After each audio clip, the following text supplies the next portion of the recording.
Hello everyone, welcome back to Kirklees Guitar School. In today's guitar lesson, I'm going to teach you a super duper beginner's version of Bad Moon Rising by Creedence Clearwater Revival.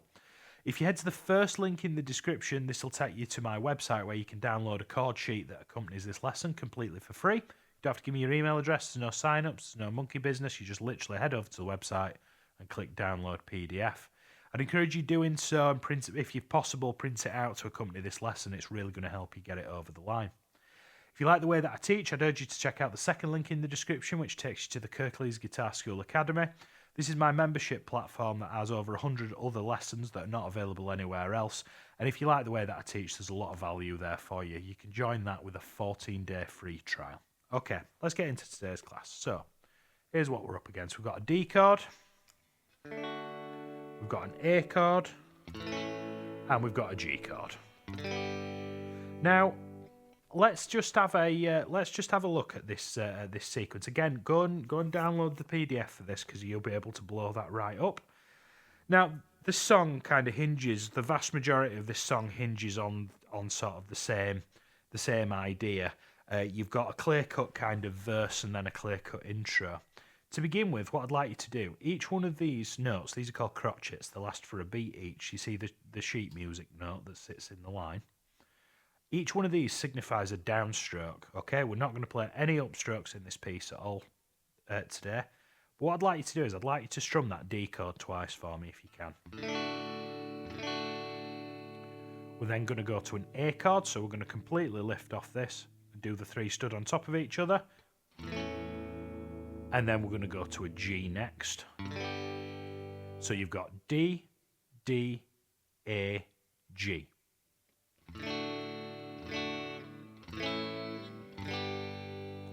Following that, we're going to play 4 D strokes. Get really comfy with this pattern because we're going to play it a lot throughout this song. Now, if you're a bit like me and you've got sausages for fingers, rather than jamming all 3 fingers into your fret like that, sometimes I'll bar those three strings with one finger, and I just won't strike the bottom string. So if you see some people playing like that, that's what they're doing. And occasionally you'll see me playing like that. It's just because I struggle to get everything in. Right, I've got a metronome set up on the floor at 60 beats a minute. What I'm going to do is I'm just going to cycle round this progression, maybe 3 or 4 times. I'll count you in, and I want you to have a go at doing it with me here on live with me, okay? If you're struggling, if I'm going too fast for you, head into the bottom right-hand corner of YouTube and it'll have a settings icon and you can slow it down in increments of 5% so you can find a speed where you can keep up with me and then use that as a benchmark to sort of get quicker if you can, right? So I'll count you in. All downstrokes, starting on D. 1, 2, 3, 4.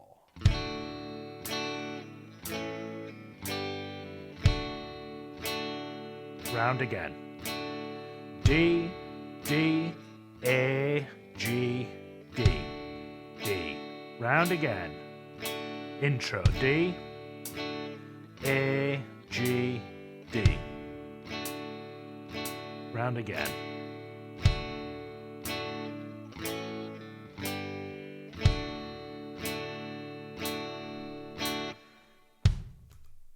So I've set the metronome up at 60 beats a minute, and this continues into verse 1. So you've just played the top line. You'll hear Fogarty go.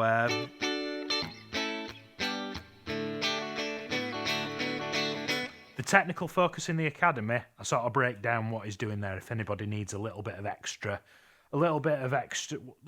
something to do with this lesson.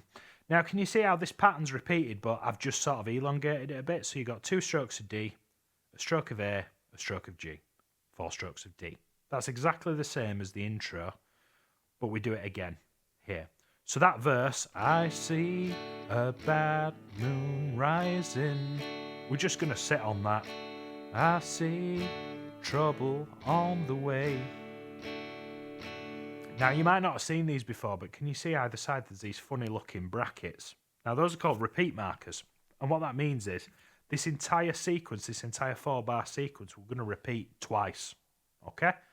Now, when it comes to repeat markers, you always assume that you're repeating it twice unless it says otherwise. If you had to repeat it any more times, you'd see above this sort of reciprocal marker here, it'd say times 3, times 9, times 42, whatever it is.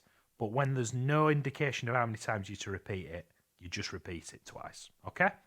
Right, I'm going to count you in again, and we're going to try this with the metronome at 60 beats a minute. Okay? I'm going to play both repeats, so we're going to play 8 bars in total. Let's have a go. I'll count you in. Get your D chord ready. We're starting here. Ready. 1, 2, 3, 4.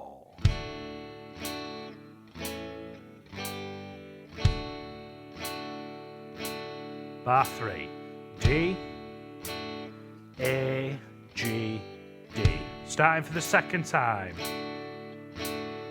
D, A, G, D.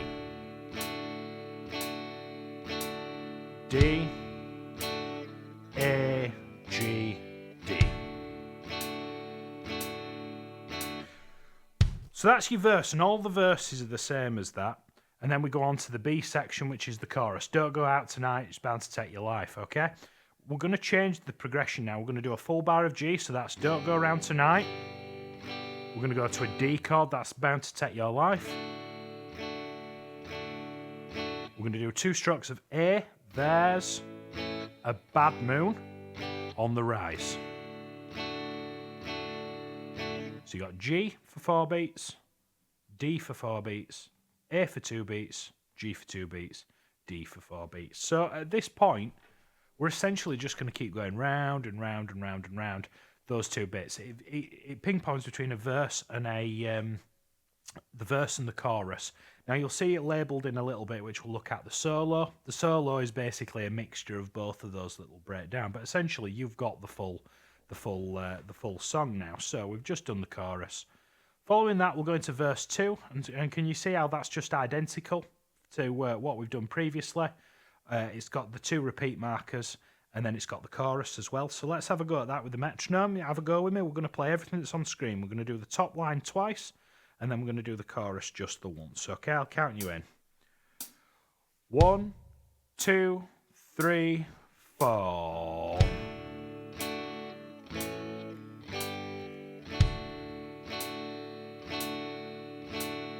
D, A, G, D. We're going to repeat the top line. 3, 4. D, A, G, D. Last time. Okay, going on to the bottom line. 2, 3, 4, and G. 2, 3, 4, and D. 2, 3, 4, A, G, and D.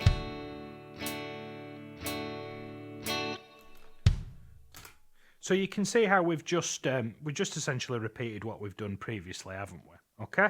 Moving on to that, you're going to get into the solo. Now the solo, as I said prior, is just a mixture of the verse and the chorus, but you're just not going to repeat the verse part. So you've got D, D, A, G, and you'll hear Fogarty going.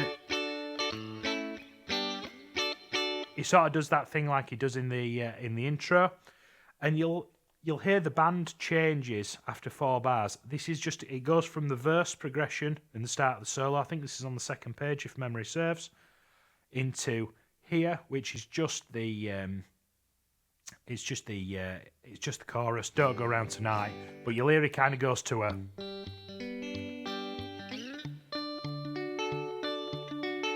And then here you'll hear the lick.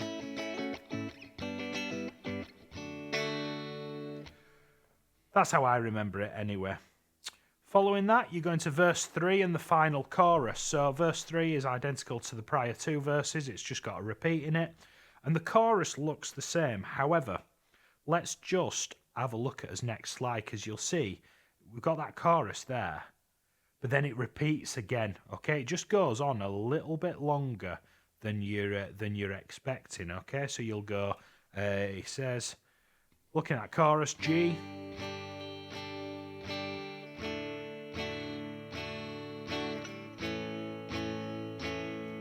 etc., into your chorus at the end. Now, at the very end, just keep an eye on this, because you're going to do 2 strokes of D, and then this one is another stroke, but it's called a minim. Instead of lasting for 1 beat, like everything else that we've looked at, it lasts for 2 beats. And what that is you're gonna strike it,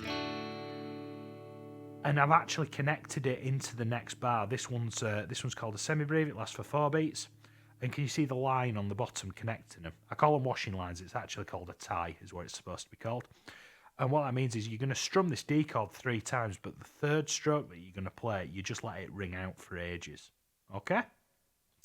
So where do you go from here? I would set a metronome at 60 beats a minute and see if you can strum along to it like I did. Again, you might have heard in this lesson me struggling with that A chord sometimes.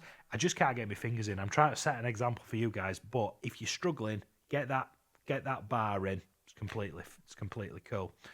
I then urge you to potentially check out the technical focus lesson on this, which you can get from the second link in the description. And what I do is I show you how to, instead of doing this, we'll go.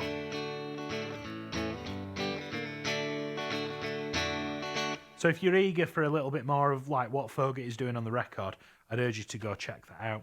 I've also done plenty of other lessons on Creedence Clearwater Revival. I'll put it up here somewhere, and I'd urge you to go check those out. I think this is the 3rd CCR one that I've done. Great studying for any guitar player. It's well worth your time. I'll see you next week for another guitar lesson. Thank you so much.